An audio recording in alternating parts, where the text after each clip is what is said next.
네, 어서 오십시오. 좋은 아침입니다. 오신 여러분 축복합니다.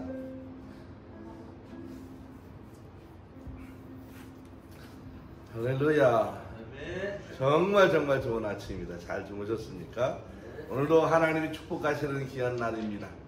오늘 기도하고 말씀을 듣는 가운데 여러분에게 하늘로부터 내려온 하나님의 특별한 축복이 임할 줄로 믿습니다. 여러분의 가정이 축복의 길로 들어서게 될 줄로 믿습니다. 기도합니다. 자비로우신 아버지 하나님, 오늘도 좋은 날 주셔서 감사합니다. 이 하루가 축복의 하루 되게 하옵소서. 하나님과 동행하는 하루 되게 하옵소서. 하나님의 거룩하심을 높이며 찬송하며 하나님의 백성으로 뜻한 바 그 뜻대로 살아갈 수 있도록 역사해 주옵소서. 오늘 말씀을 듣고 배우기 원합니다. 깨달음의 은혜도 하여 주옵시고 말씀의 권세와 능력이 충만해지게 하옵소서. 오늘 주의 말씀을 통하여 새 힘을 얻게 하시고 새 비전을 갖게 하옵시며 하나님의 뜻을 이루는데 오늘 결단하는 시간이 되게 하옵소서. 예수님의 이름으로 기도하옵나이다. 아멘. 찬송합니다. 교회여 일어나라.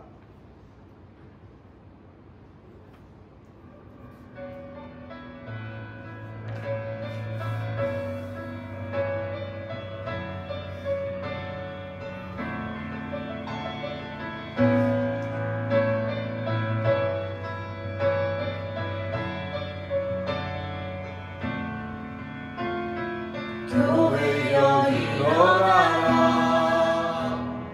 주께서 부르시니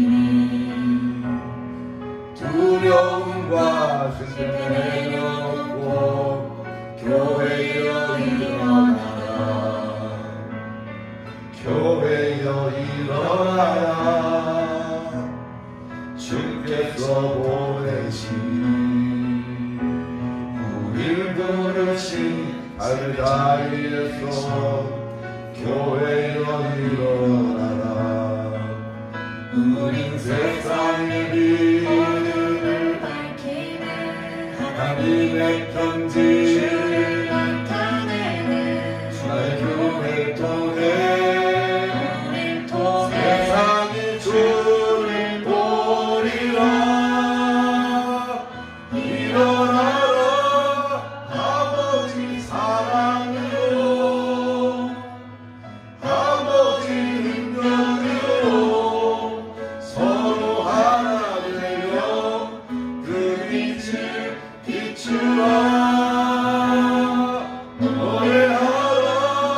아버지의 사랑을 아버지의 뜻임을 이 삶의 노래로 주님을 나타내라.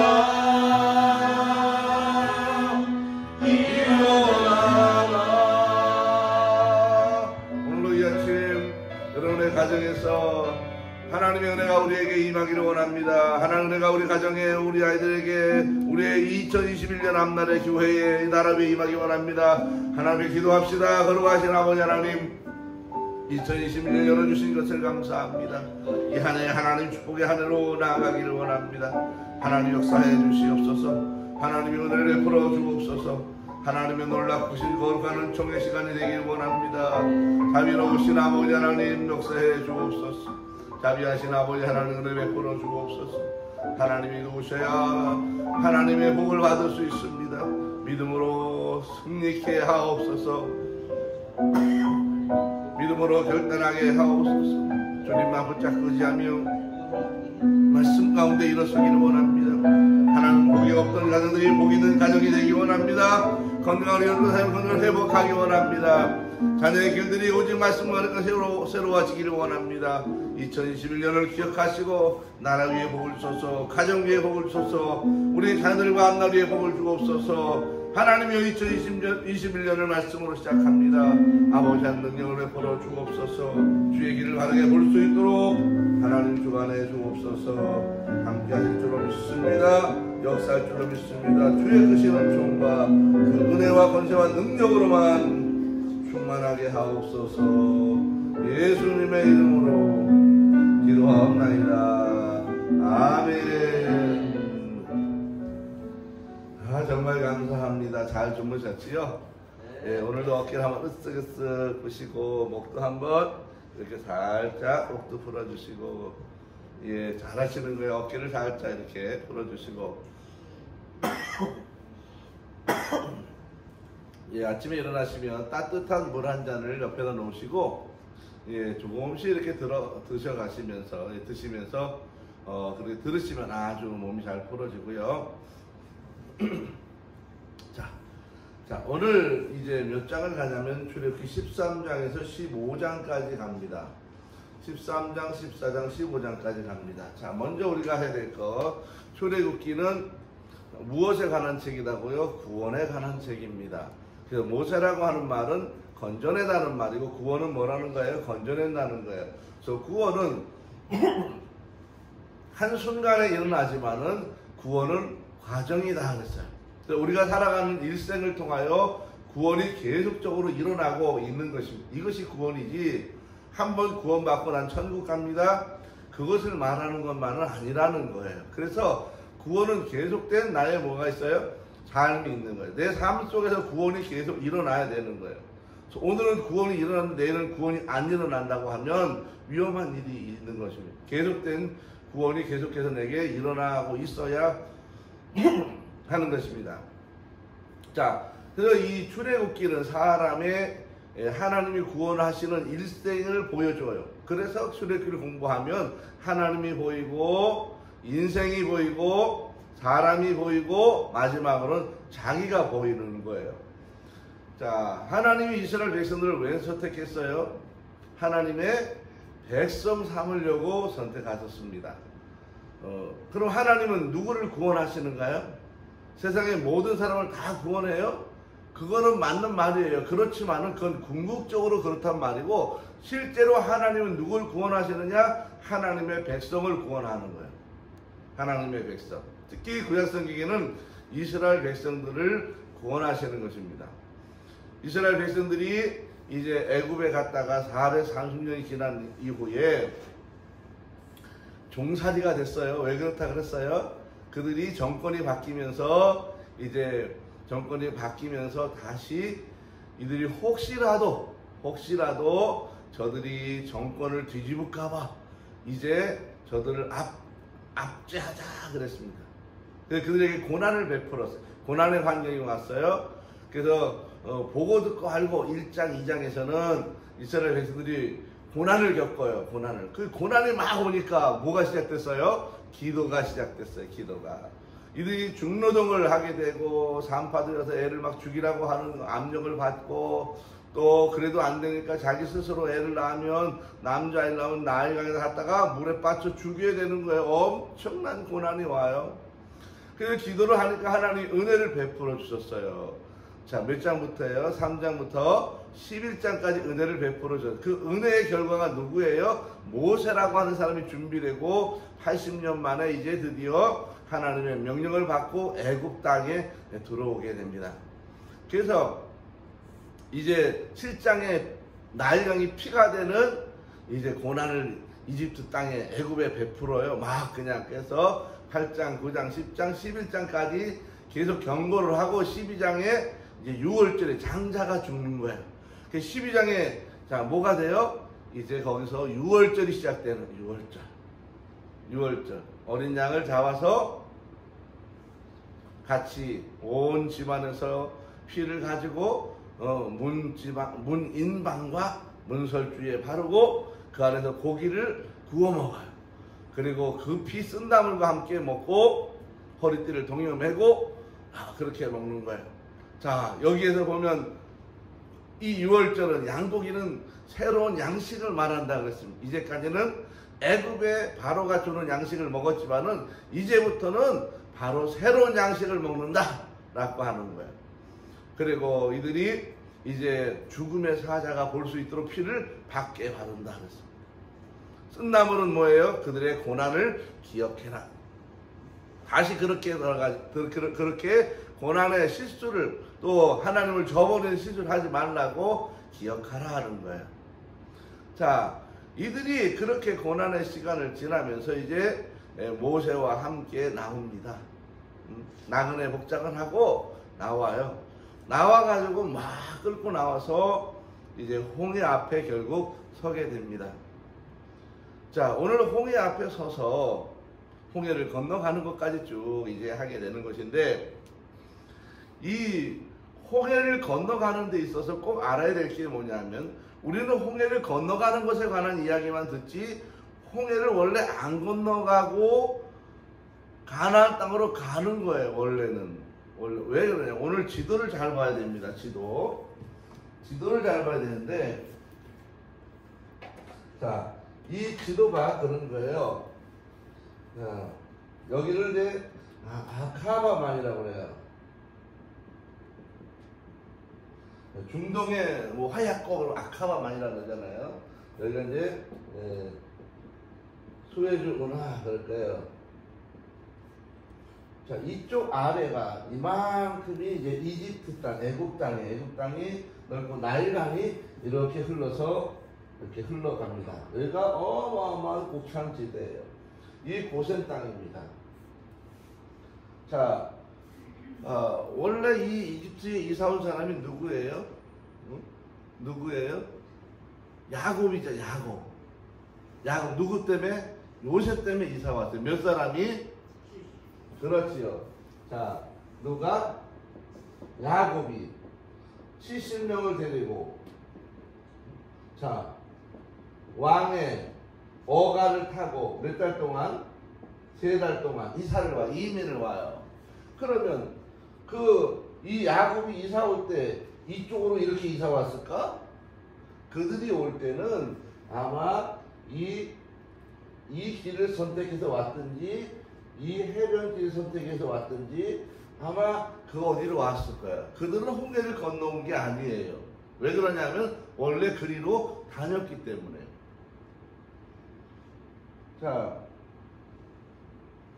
이게 지중해인데 지중해 바닷길로 이렇게 갈 수 있어요. 지금은 이게 바다지만 옛날에는 이게 바다가 들어와서 그전에는 여기까지가 이렇게 메워져 있던 그런 땅이에요. 원래는 이렇게 가도 돼. 이렇게. 또는 이렇게 해변길로 올라가도 돼요. 이스라엘 땅은 이게 뒷따랗게 생겼는데 큰 계곡이 사해를 중심으로 이게 400m나 이렇게 아래로 가 있어요. 그 계곡이 있는데 그 계곡을 중심으로 그 언덕 위쪽에 여기가 요르단이더니 요르단인데 그 계곡 위쪽의 길을 왕의 대로라고 말하고, 그리고 계곡길이라고 하고, 그 계곡 위쪽에는 족장의 길, 여기를 해변의 길, 이렇게 4개의 큰 길이 있습니다. 이 길로 주로 다니는 거예요. 그렇게 다니는데 이스라엘 백성들이 원래 가나안 땅으로 가려면 여기서 이렇게 가든지 10일이면 도착할 수 있어요. 부지런히 그냥 가면 누구나 갈 수 있는 길이에요.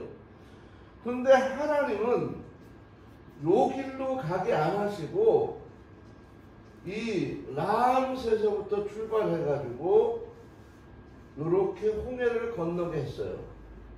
지금은 여기가 홍해인지 아닌지 모르지만은 그게 오랜 시간 동안 많이 메워져서 그렇게 된 거예요. 근데 고대에는 홍해가 있을 것이다. 또는 이 여수이 너 건넜냐? 이렇게 못 건너요. 여기는 그럴 수 있는 땅이 아니에요. 왜 이렇게 안 가고 요렇게 가게 했느냐에 관한 문제예요. 이것은 하나님의 의도가 있어서 그렇습니다. 의도. 이제 그것을 보는 거예요. 오늘 왜 하나님께서 이스라엘 백성들을 이렇게 빠르고 쉬운 길로 슉 지름길로 가게 안 하고 이리로 가게 했을까에 관한 문제를 오늘 꼭 다뤄봐야 하는 것입니다. 자, 홍해길로 인도하신 하나님인데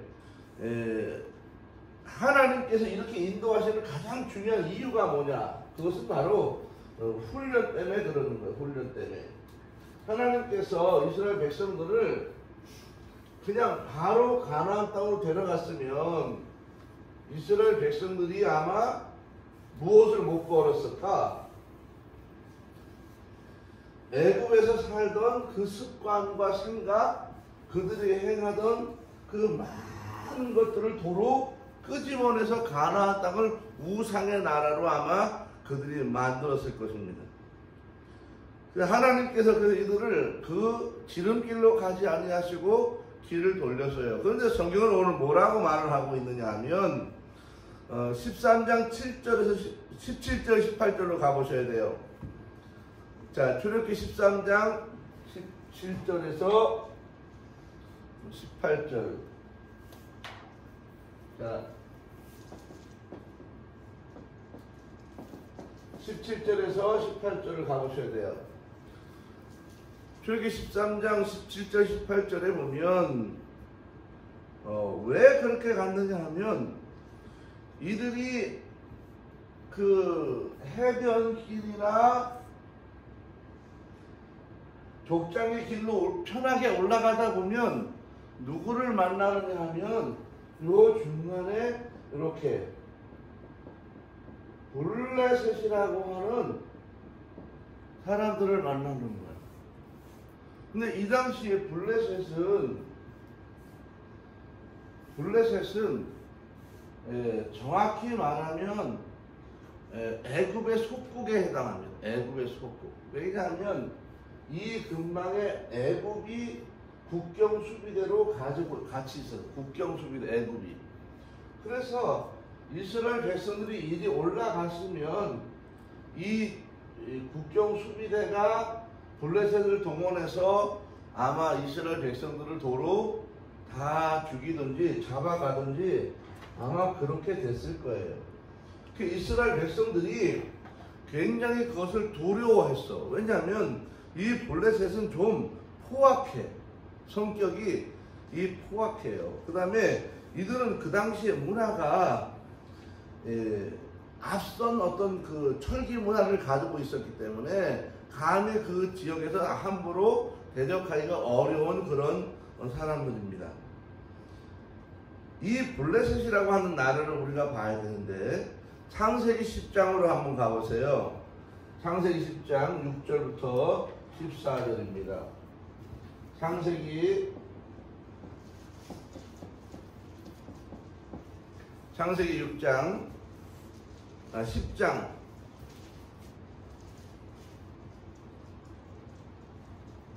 자, 창세기 10장 6절부터 14절까지 창세기 10장 6절부터 14절까지 거기에 가면 뭐가 나오느냐 하면 자,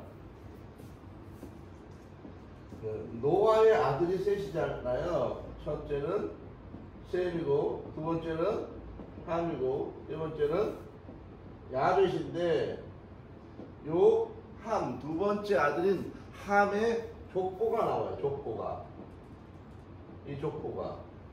이 족보가 자세히 쭉 나오는데 이 족보 중에 14절을 한번 가보세요. 14절.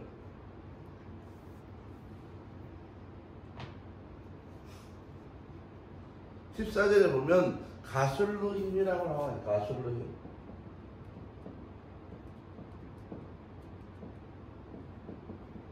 족보를 다 쓸 수가 없으니까 나중에 읽어보시고요.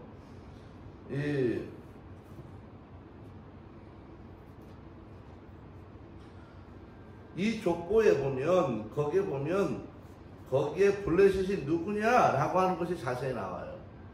나오죠? 여기 14절에. 예? 이 함의 후손 중에 블레셋이라고 하는 족속이 이제 처음 등장합니다. 그래서 이 블레셋은 애굽 사람들, 이집트인과 함께 정확히 말하면 아프리카 사람들이에요. 아프리카 사람들. 그래서 이들은 피부가 검은 종족에 속하는 거예요. 이들은 중동의 이쪽 위에 중동 사람들과는 서로 피가 달라요. 이쪽에 애굽도 같이 중동으로 보면 안 돼. 근원적으로는 원래 함의 계열에 속하기 때문에 그들의 종족이 많이 다릅니다.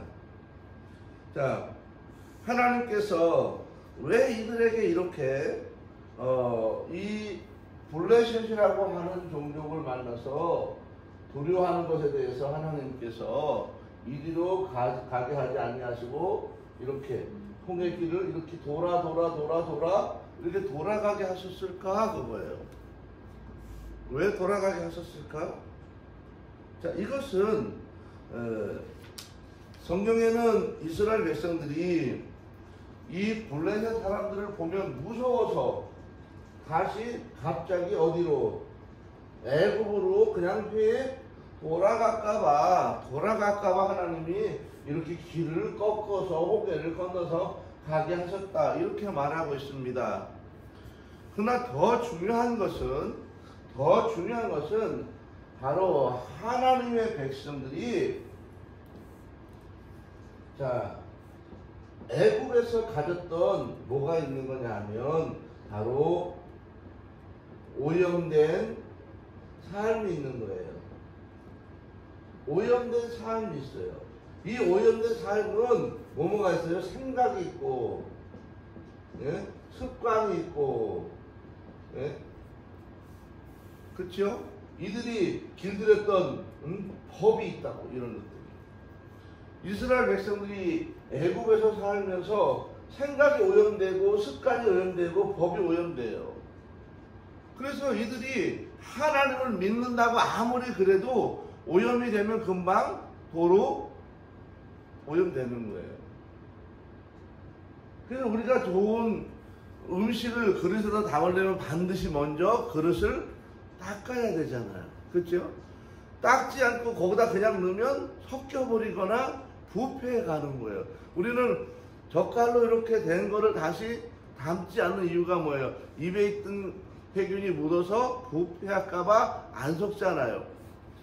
이들이 430년이라고 하는 시간 동안 애굽에 살면서 오염이 됐다고. 이들이 대대로 오염이 됐어. 믿는다고 그래도 믿는 것이 아니라 오염된 것으로 믿는 거예요.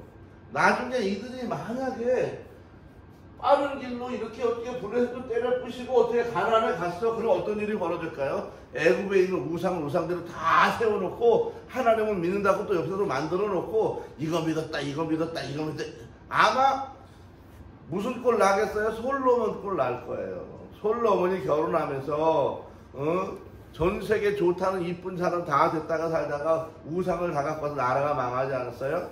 망하는 거예요. 그래서 하나님께서 애굽에서 오염됐던 생각과 습관과 법 이런 모든 것들을 다 씻어내고 청소하고 버리게 하시려고 이들을 어디로? 바로 홍해길로 인도해 가시는 것입니다. 하나님께서 이 홍해길에서 특별한 하나님의 사람으로 지금 훈련해 가는 거예요. 개조해 가는 거예요. 이 과정을 겪어야만 바뀌는 거예요. 그래도 이 오염된 생각과 이 오염된 그들의 모든 삶이 결국 1세대는 바뀌지 않았다는 거예요. 바뀌지 않았어. 결국 그래서 그들은 가나안 땅에 들어가지 못하는 결과를 얻게 되는 것입니다. 자, 하나님께서 이 사건을 계획하신 가장 중요한 이유가 자 나와요. 출애굽기 14장 4절로 한번 가보세요. 출애굽기 14장 4절.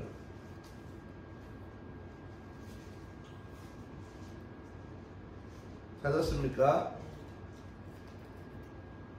출애굽기 14장 4절.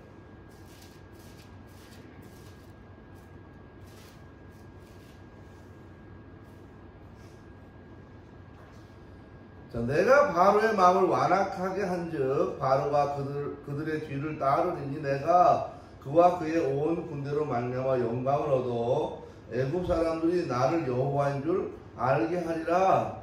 자, 하나님이 인도하시는 애굽 땅에서 나서 홍해길로 인도하시는 이유가 첫 번째가 뭐예요? 바로 하나님으로 알게 하려다는 거야.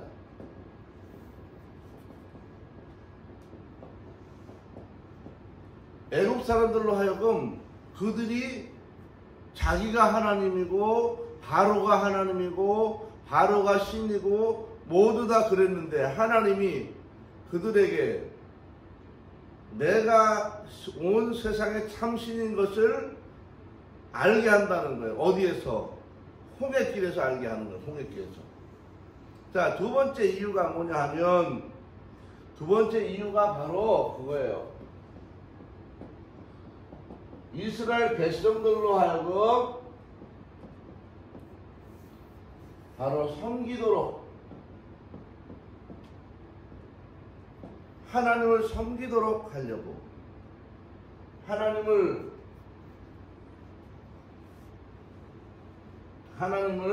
경외하게 하려고.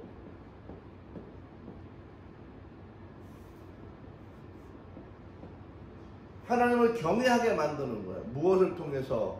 홍해길을 통해서, 또 10가지 재앙들을 통해서, 수많은 일들을 통해서 하는 것입니다. 세 번째 이유가 뭐냐 하면, 지도자를 따라오게 하려고 그러는 거예요.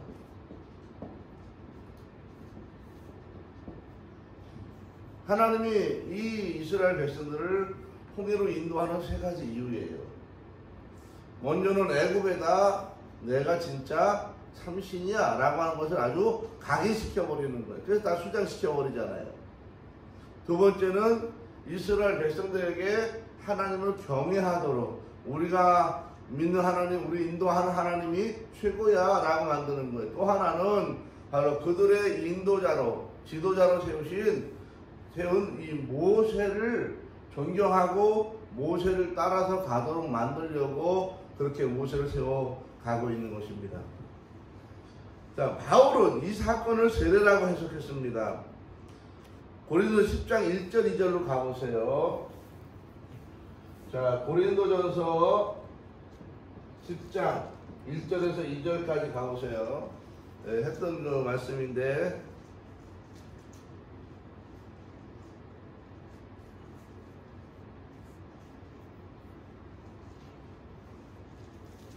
자, 고린도전서 10장 1절 2절. 형제들아, 나는 너희가 알지 못하기를 원하지 아니하노니 우리 조상들이 다 구름 아래에 있고 바다 가운데로 지나며 모세에게 속하여 다 구름과 바다에서 세례를 받고. 자, 이 바울은 이 홍해 사건을 뭐라고 말했어요? 홍해를 건너는 것이 곧 뭐예요? 민족의 세례예요. 민족 세례. 우리나라에 그 연무대 그 군대 이렇게 가잖아요. 군인 그 훈련소에 가면 1년에 몇 차례씩 그 군인들을 목사님들이 가가지고 이제 세례식을 하러 가요. 세례식을. 그럼 한 번에 보통 1000명, 많이 하면 3000명 막 이렇게 어마어마한 숫자를 이제 하게 된다 그래요. 저도 한 번 세례를 하러 가는 날 이제 가서 세례를 한번 주고 온 일이 있는데, 그 예배당에 꽉 찬 군인들이 가서 이제 세례를 막 받는 거예요. 엄청 빠른 속도로 받아요. 막 왜 1시간 안에 그 많은 사람들을 다 해야 되니까 막 그 출입구마다 다 목사님 서가지고 계속해서 내가 성부와 성자와 성령 세례를 주노라 하고 확 데리고 가고 또 계속 그렇게, 그래도 시간이 엄청나게 걸려요. 그런데 하나님이 이 홍해를 건너서 홍해 속에서 온 이스라엘 민족 전체를 한 방의 세례를 그냥 물속에서 다 지내줬다는 거예요. 완전히 지내. 하나님의 백성으로 이제 세례가 맞춰지는 것입니다. 여러분, 홍해는 이 이스라엘 백성들에게 어떤 의미를 가지고 있느냐 하면, 정확히 말하면 바로 죽는 거다. 죽는 거. 홍해에서 죽는 거예요. 그리고 다시 태어나는 거예요. 새로운 출발점이에요. 여기서 무엇이 죽어야 되느냐? 이스라엘 백성들이 홍해를 건너서 죽어야 되는 게 뭐예요? 지금 애굽에서 가지고 있던 모든 것을 다 죽는 거예요. 생각도 죽이고, 행동도 죽이고, 습관도 죽이고, 이 모든 것들은 다 이 홍해를 거쳐서 죽는 거예요. 자, 이것이 가장 중요한 과정입니다. 저 홍해를 거치면서 새로 태어나게 하는 거예요. 홍해는 어떤 의미를 가지고 있느냐 하면 자기 자신을 포기하고 홍해 앞에서 이제 새로운 사람으로 서게 되는 것입니다. 자, 이 홍해를 우리가 잘 봐야 되는데요. 여러분이 만약에 홍해 앞에 서 있다. 내가 홍해 앞에 서 있다, 그냥. 자, 상상을 한번 해보세요. 홍해가 어떻게 뜨가. 자, 홍해를 한번 보십시다.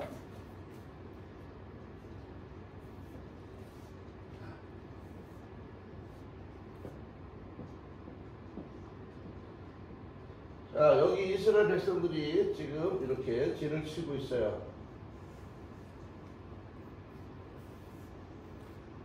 자, 여기에서 누가 쫓아와요? 응? 그렇죠? 애국 군대가 쫓아와요. 막 지금 뭐 난리가 났어요. 공격을 하겠다고, 잡아가겠다고. 자, 그때 하나님께서 이들을 보호하시기 위해서 어떻게 해요? 여기다가 하나님이 불기둥을 막 일으키잖아요. 불기둥을 막 일으켜요. 불기둥으로 완전히 일으켜서 막아버리는 거야. 못 넘어오게. 자, 지금 여기에 있는 이스라엘 백성들은 자, 어떤 생각이 들까 하고요. 어떤 생각이 들까? 지금 이스라엘 백성들은 자, 우리나라 말로 하면 뭐예요? 신태양나는 거예요. 가지도 못하고 오지도 못해. 자, 잘 봐봐요. 만약에 여기에 불기둥이 없었다면 어떤 일이 벌어질까? 있는 사람들 중에 홀딱 나는 안 갈라 그랬어요. 그리고 돌아가는 놈이 생길 거라고. 나는 원래 안 갈라 그랬다고. 그러면서 아마 이 불기둥이 없으면 좀 막 돌아가는 사람들이 막 생겼을 거예요. 그렇지 않겠어요?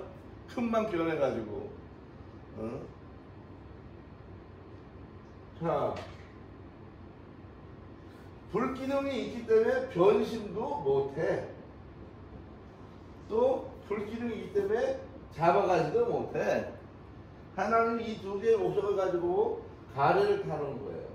그래서 이 이스라엘 백성들은 불안해. 돌아가지도 못해. 돌아가자니 빠져 죽을 것 같아. 이러지도 못하고 저러지도 못해. 이 불기둥 하나 때문에 지금 이러지도 못하고 저러지도 못하는 그런 상태에 있다는 것입니다. 홍해 앞에서 여러분 더 이상 의지할 게 없다는 거예요. 갈 곳이 없어. 홍해 앞에서. 이것이 바로 홍해입니다. 애국 군대가 잡으러 와요. 앞에는 바다가 있어요. 지금 절체절명의 시다.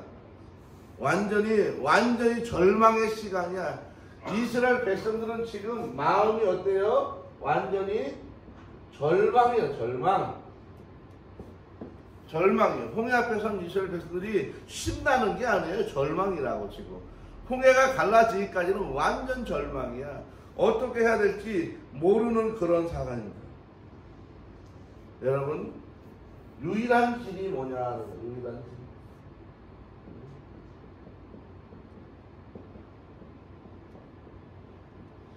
이스라엘 백성들에게 유일한 길은 뭐예요? 유일한 길은 홍해가 갈라지는 것밖에는 방법이 없는 거예요. 내가 홍해를 가고 싶든 말든 홍해가 갈라질 수밖에 없는 거예요. 그래야 가는 거예요. 홍해가 갈라지지 않으면 이들은 갈 곳이 없는 거예요. 이것이 은혜예요. 여러분, 많은 사람들이 예수 믿는데 참 뻗대는 사람 많아요. 하나님이 부르심에도 불구하고 그냥 오면 되는데 그 절체절명의 위기와 어려움과 고난이 자기 인생에 계속 홍해 앞에까지 밀고 왔는데도 불구하고 손을 안 들어. 마지막 여러분, 하나님의 백성으로서 이 홍해를 건너지 않으면 갈 곳이 없는 거예요. 하나님께서 이스라엘 백성들을 이 홍해를 건너면서 바로 애굽에서 가졌던 모든 지난 시간의 것들을 털어버리기를 원하는 것입니다. 결국 이 홍해는 바로 유일한 길을 말하는 거예요. 우리 일생의 가장 유일한 길은 여러분 예수 그리스도 외에는 없는 거예요. 무슨 길을 찾아보지만 되는 게 아니에요. 인생은 마지막에 죽음으로써 끝납니다. 이 죽음의 마지막 문턱 가기 전에 나의 가장 행복한 길, 유일한 길인 예수 그리스도로 들어가는 수밖에 없어요. 그것만이 우리가 가야 할 길이고, 이 세례 속에서 내가 예수님 안으로 들어간다고 하는 것은 바로 홍해를 건너면서 자기를 부인하고 자신에게 모든 삶을 믿기로 결단하고 자기 삶 속에 예수님만이 유일한 주인이라고 하는 것을 고백하고 바로 하나님의 성령의 인도하심을 따라 살아가는 삶의 길밖에 없는 거예요. 이것이 여러분 세례의 길이라고 하는 것입니다. 이 세례, 예수님만이 유일한 길이에요. 많은 사람들이 이 길을 다른 것이 있나 생각해. 그래서 무슨 길을 찾아요? 응? 돈 길을 찾아. 돈 길을. 많은 사람들이 돈. 그 돈에 다 매이는 거야. 돈의 길을 찾아. 돈의 길을. 또 하나는 사람들이 바로 건강의 길을 찾아. 건강의 길. 내가 건강하니까 위태하지 않은 거야. 또 희락의 길, 나를 기쁘게 해줄 만한 게 뭔가, 그런 데 쫓아다니는 거예요. 사람들이 이렇게 저렇게 다 쫓아다니지만 모든 것들은 다 풀에 꽃과 같이 시들어지는 것입니다. 우리는 오직 유일하신 예수 그리스도만을 쫓아가야 되는, 이것이 우리 인생의 최고의 길입니다. 예수님을 놓치면 결국은 여러분 길을 잃어버리는 거예요.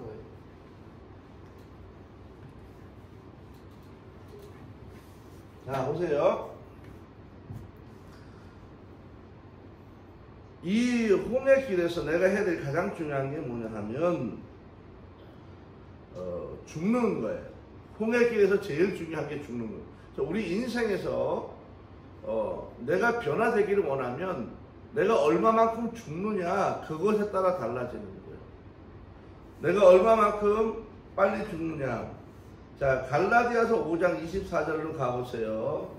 갈라디아서 5장 24절.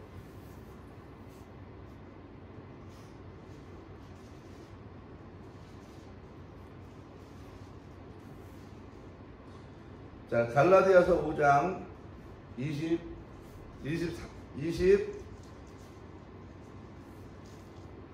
자, 23절, 24절 읽어보세요.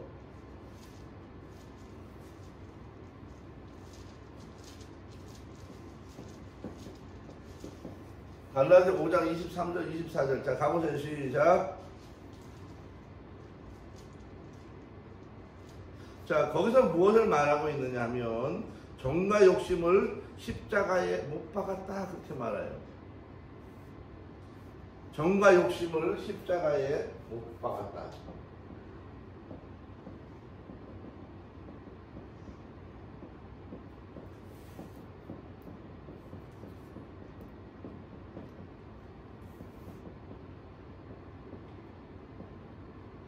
십자가에 못 박았다고 하는 말은 뭐예요? 이거 역시 뭐예요? 죽었다는 말이에요. 죽었다. 죽었다. 우리가 예수를 온전히 믿기를 원하면 십자가에 못 박는 게 있어야 돼요. 정은 육체에 관한 얘기를 하는 것이고, 요거는 바로 마음에 관한 거예요. 내 육체적인 것을 못 박을 게 있고, 내 마음적인 것을, 심적인 것을 못 박을 게 있다는 거예요. 내가 세례 받고 예수를 쫓아 살아가려면 내가 못 박을 게 있어야 되는 거예요. 죽일 게 있단 말이에요. 포기할 게 있다고. 포기하지 않고 예수를 다 믿을 수 있느냐? 그럴 수는 없습니다. 예수 믿을 때 내가 무엇인가가 포기되는 거예요. 포기하지 않고 그냥 하는 거 다 가능하냐? 불가능해요. 예수를 믿으려면요, 내가 포기할 것들이 생깁니다. 이것을 죽는다라고 말하는 거예요. 자, 고린도전서 15장 31절에 이렇게 말합니다. 나는 날마다 죽노라. 바울의 이야기예요. 고린도전서 15장 31절에 고백한 바울처럼 매일 내 욕심을 십자가에 못 박고 그렇게 말합니다. 여러분, 매일같이 내 욕심을 십자가에 못 박고 살아간다는 거예요. 우리가 24시간 이 욕심은 뭘 말하는 거냐 하면, 내 욕심이라고 하는 것은 자기 주장을 말하는 거예요. 자기 주장. 우리가 세상을 살아갈 때 자기 주장으로 살지 말고 그리스도의 성령의 인도하심을 따라 살아가는 것입니다. 자기 주장으로 살아가면 실패해요. 자기 주장. 그래서 세상에 내가 하고 싶은 대로 하면 망하는 거예요. 인생의 길은 내일을 잘 모르기 때문에 그분이 인도하는 대로 가는 게 중요하지, 내 주장대로 가는 게 중요한 게 아니에요. 내가 어떻게 주님이 하시는 음성을 내가 듣고 갈 수 있을까? 그러면 자, 우리가 예수를 믿고 따라가는 데 있어서 누가 나를 굉장히 괴롭혀요? 자, 이제 홍해인데 여기에 애국 군대가 이제 쫓아와요.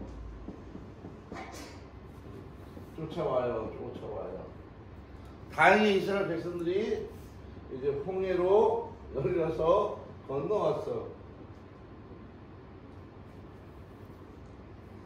자, 건너왔어요. 이렇게 건너올 때에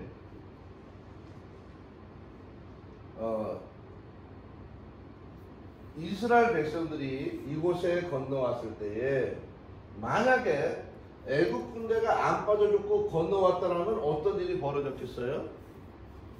엄청난 혼란이 벌어졌겠죠. 몽땅 잡아서 도로 싹 돌아가는 일이 벌어졌을 거예요. 아니면 이들이 빠져 죽지 않았으면 다시 돌아왔을 거야. 삥 돌아왔을 거예요. 자, 우리가 살아가면서 이렇게 여러분 위기가 온다는 것입니다. 위기. 이런 위기. 애국 군대가 우리에게 있어서 뭐예요? 위기라는 거예요. 위기. 삶의 위기. 나를 위협하는 위기가 있다는 거예요. 그럼 이 위기를 이스라엘 백성들은 어떻게 이겼어요? 여기다 다 수장시켰다는 거예요. 수장. 물론 수장을 하나님이 시켰어요. 수장을 하나님이 시켰어요. 우리가 이 세상을 살다 보면 나에게 수없이 많은 위기가 따라온다는 거예요. 애국 군대처럼. 내게 오는 수많은 그런 위기들을 어떻게 이길 수 있느냐 그거예요. 이 위기를 이기는 방법을 성경은 말합니다. 오늘 14장 11절부터 14절이에요.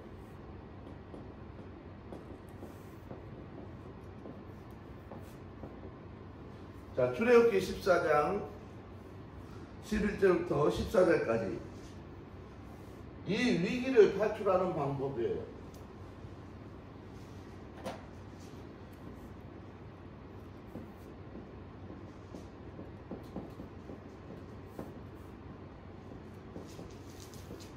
탈출하는 방법. 어떻게 위기를 탈출할 거냐. 우리 성도들이 살아가면서 만나는 위기가 있어요.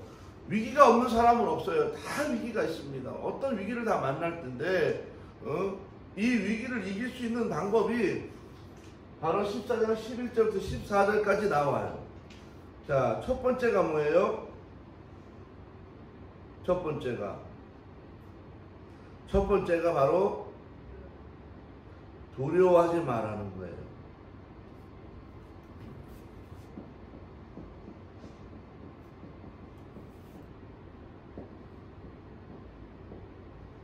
두려워하지 말라. 어떤 고난, 어떤 위기, 어떤 문제, 어떤 어려움이 왔을 때 떨지 말라는 거예요. 두려워하지 말라는 거예요. 첫 번째가.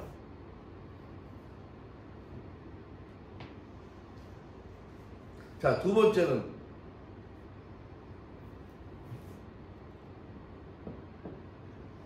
번째는 뭘 말해요?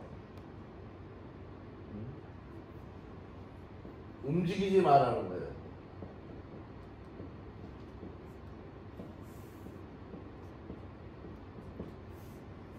움직이지 말라. 세 번째는 뭐예요? 네? 두려워하지 말라. 움직이지 말라. 세 번째 뭐예요? 세 번째는 하나님을 보라는 거예요. 하나님을 보라는 거예요. 이것이 위기 탈출의 방법입니다. 하나님을 보라.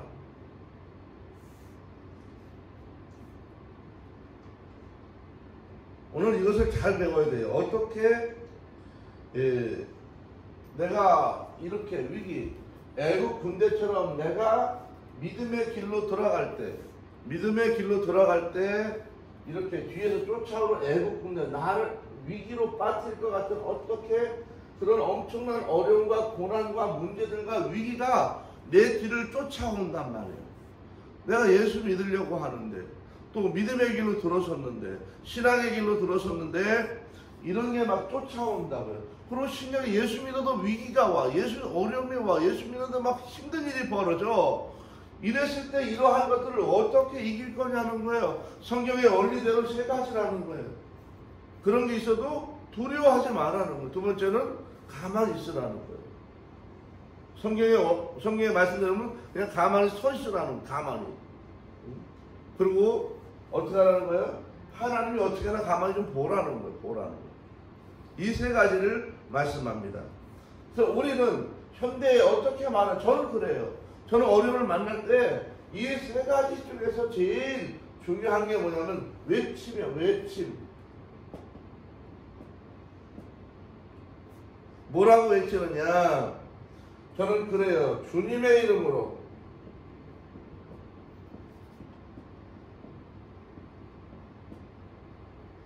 주님의 이름으로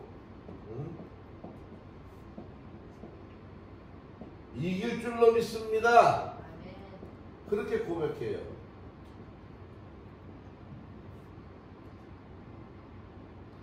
저는 이거를 고백해요. 외치는 거 계속해서. 어떤 어려움과 문제가 오면 주님의 이름으로 이길 줄로 믿습니다. 주님의 이름으로 승리할 줄로 믿습니다. 주님의 이름으로 내가 이길 줄로 믿습니다. 주님의 이름으로 반드시 승리할 줄로 믿습니다. 계속해서 이걸 외치는 거예요. 그래서 아무리 위기가 와도 계속해서 주님이 하실 수 있도록 기다리고 바라보면 나는 그걸 고백하는 거예요. 이것이 위기 앞에선 우리 성도들이 해야 할 일입니다. 자, 이제 이런 위기가 왔을 때에 또 절대 하면 안 되는 게 있어요. 오늘 이런 위기를 넘어가는 성서적인 원리를 잘 알아야 되는데, 자, 위기를 만났을 때 절대 해서는 안 되는 게 뭐냐 하면 말이에요. 말.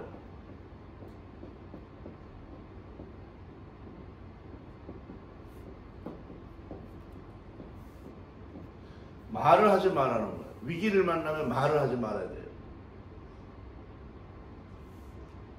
자, 말이라고 하는 것은요, 누가 들을까?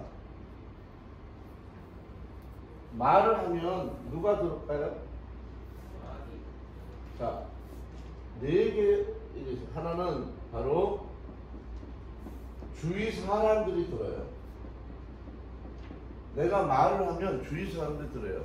여러분, 우리가 그거 알아야 돼요. 내가 잘 되는 것이 있으면 사람들이 기뻐하는 사람도 있지만 싫어하는 사람도 있어요. 또 내가 잘못되는 것을 보면 주위 사람들이 아유 어쩌냐 하지만은 고소해하는 사람도 있어요. 우리는 위기를 만났을 때에 절대 말을 하면 안 돼요. 막 떠들고 다니고 하면 안 돼요. 왜? 주위 사람들이 듣기 때문이에요. 두 번째는 누가 듣느냐? 사탄이 들어요.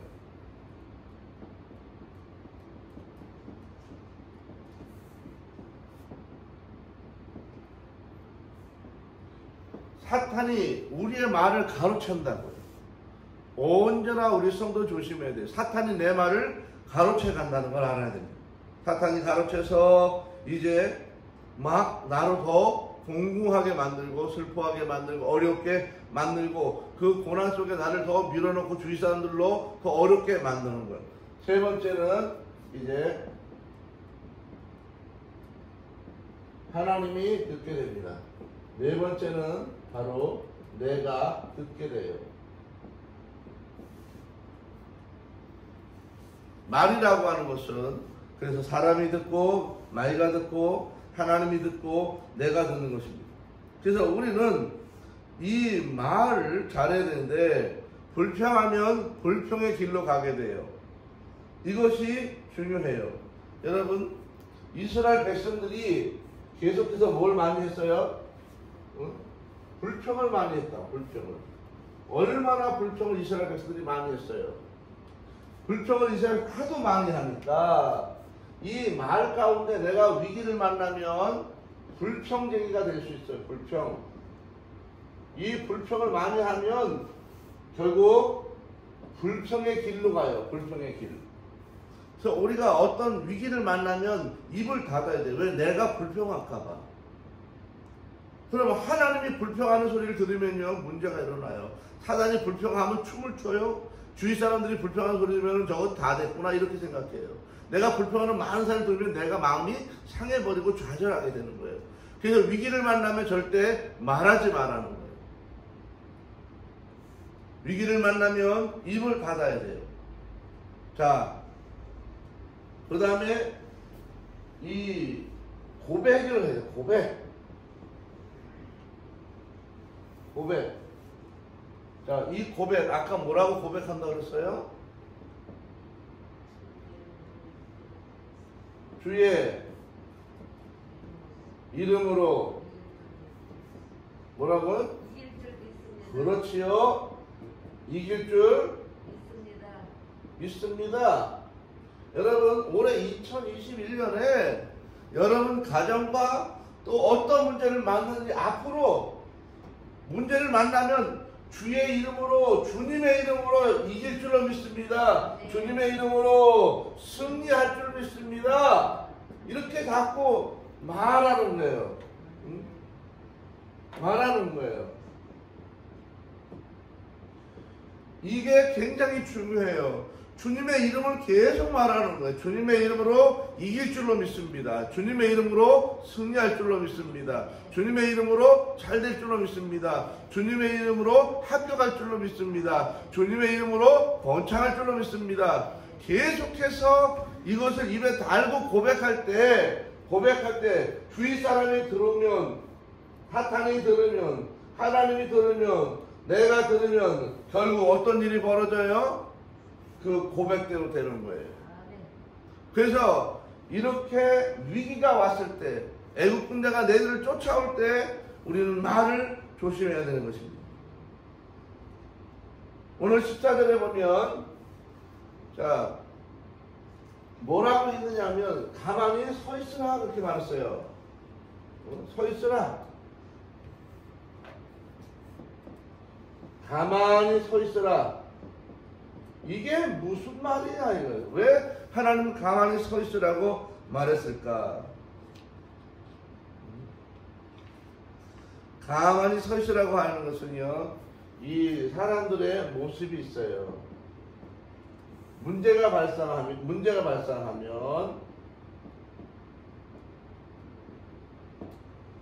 원불교형이 있습니다. 이것은 계속해서 뭐 하는 거예요? 원망과 불평을 드러내는 거예요. 원망과 불평을 드러나 원불교형이에요. 두 번째는 도피형이 있어요. 도피형. 어디론가 숨어버려. 문제가 오면 교회도 안 와. 문제가 연락도 안 해. 문제가 어디 가버려. 자, 세 번째는 극복형이 있어요. 극복형.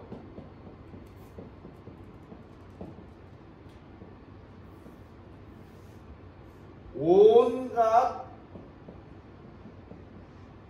수단을 다 동원해. 내가 할 수 있는 모든 걸 다 갖고 와서 해. 이렇게 저렇게 다 해보는 거야. 막 온갖 수단을 다 동원하는 거야. 네 번째는 환경형이 있어요. 환경형.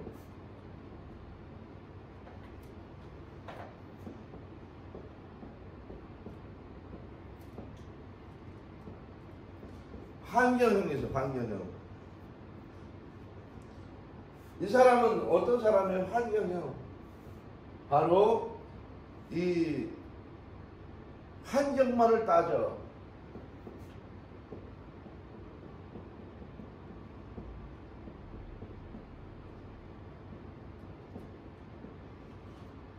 예수님의 제자들이 예수님과 함께 풍랑이 일어날 때 이 제자들이 환경을 따지는 거예요.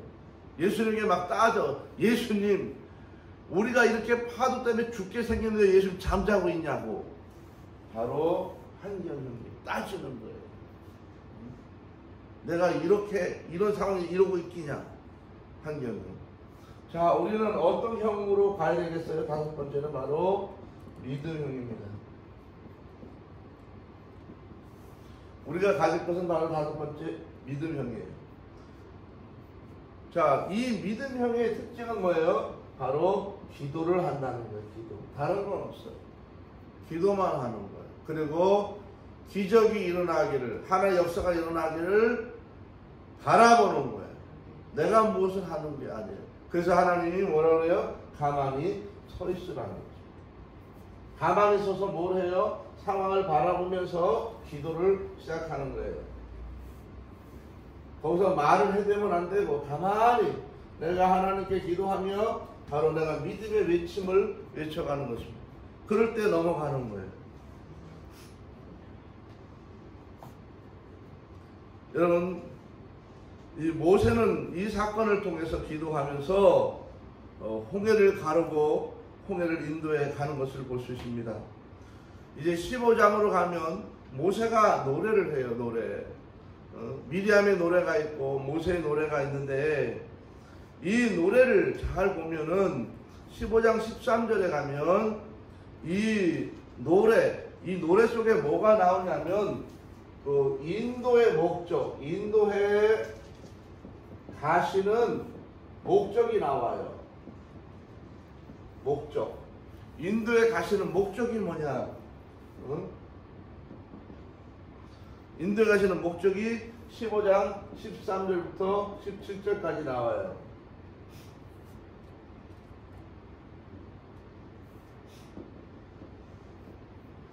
출애굽기 15장 13절부터 17절까지 인도에 가시는 그 목적이 쭉 나오는데 그 목적이 뭐냐 하면 바로 거룩한 초소.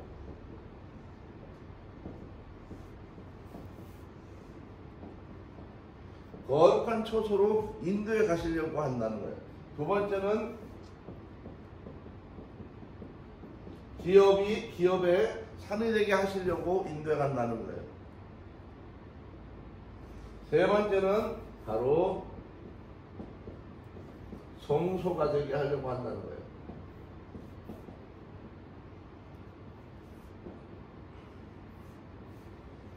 이것이 하나님 인도에 가시는 목적이에요. 자, 이것이 모세 노래 가운데 나오는 목적입니다. 자, 이것을 지금 현대를 보면 우리를 왜 하나님이 부르시느냐, 나를 인도하시는 가장 중요한 목적이 뭐냐 하면 바로 나를 뭐 삼으려고? 거룩한 하나님의 뭐예요? 전을 삼으려고 하는 거예요. 전. 예배당을 만들라는 거예요. 예배당. 그래서 현대의 교회는 어디에 있는 거예요? 현대의 교회는 자기 안에 있는 거예요. 내 안에 있는 거예요. 우리 주님이 어디에 계시느냐? 내 안에 계신 거예요. 주님이 어디 있는 게 아니에요. 여러분 안에 있는 거예요. 우리 주님이 지금 이제 이런 성전에 와, 우리 교회 예배당 같은 예배당에 오시는 거예요. 왜 이곳에 와요? 뭐가 있기 때문에? 예배가 있기 때문에 오시는 거예요. 이곳이 술집이면 올 이유가 없어요. 이곳에서 예배를 드리면 예배를 하러 오는 거예요. 우리 주님이 왜 내 안에 오는 거냐? 내 안에 성전을 만들기 때문에 오시는 거예요. 그러면 내가 이 땅을 살아가면서 내가 할 일은 뭐예요? 내 성전을 거룩하게 만드는 거예요. 그래서 내가 어떻게 하든지 예수님이 내 안에 편안히 계시도록 거룩한 삶을 살아가도록 나를 자꾸 정화하는 거예요. 자, 그래서 어떻게든지 칭의를 받았다면 그 다음에 뭐예요? 성화의 과정이에요. 내가 계속해서 성화, 거룩한 삶을 살기 위해서 예수님이 언제나 편안히 내게 오셔서 나와 함께 계시면서 나의 예배를 받으시고 주님이 하시는 음성을 내가 들으며 영적인 깊은 교제를 하며 살아갈 수 있는 것들을 만들어 가기를 원하는 것입니다. 여러분, 이것이 바로 홍해를 건너간다고 하는 거예요. 홍해를 건너가는. 자, 오늘은 여기까지 하겠습니다. 사랑하는 여러분, 우리 주님은 여러분과 함께 하기를 원하세요. 그래서 예수님은 임마누엘이라고 하는, 임마누엘, 여호와 하나님, 나와 함께 하신 하나님, 나와 동행하신 하나님, 내 속에 와서 함께 거하기를 원하신 하나님, 우리 주님이 내 안에 계셔서 내 소리를 듣기를 원하신 하나님, 내 예배를 받기를 원하시는 하나님. 그래서 여러분 가정에서 예배를 잘 드려야 돼요. 그곳에 하나님의 전이 이루어지는 거예요. 그곳에 가셔서 하나님이 역사하시는 거예요. 오늘도 여러분 수고 많이 하셨습니다. 오늘도 축복의 길로 여러분 갈 줄로 믿습니다. 오늘 배운 대로 어떤 위기를 만나든지 간에 주님의 이름으로 승리할 줄로 믿습니다. 주님의 이름으로 잘 될 줄로 믿습니다. 주님의 이름으로 복을 받을 줄로 믿습니다. 이런 고백을 끊임없이 하면서 이 안에 승리하기를 축복합니다. 기도합니다. 거룩하신 아버지 하나님, 오늘도 귀한 말씀을 주셔서 감사합니다. 오늘 이 하루도 복된 날 되게 도와주옵시고 하나님이 인도하시는 거룩한 삶으로 나가게 도와주옵소서. 오직 주님만이 우리의 힘이시고 능력이시며 축복이십니다. 가정을 도우셔서 저들의 생업을 도우시고 직장을 도우시고 모든 자녀의 앞날들을 도우시며 하나님의 교회들과 이 나라가 복되게 하옵소서.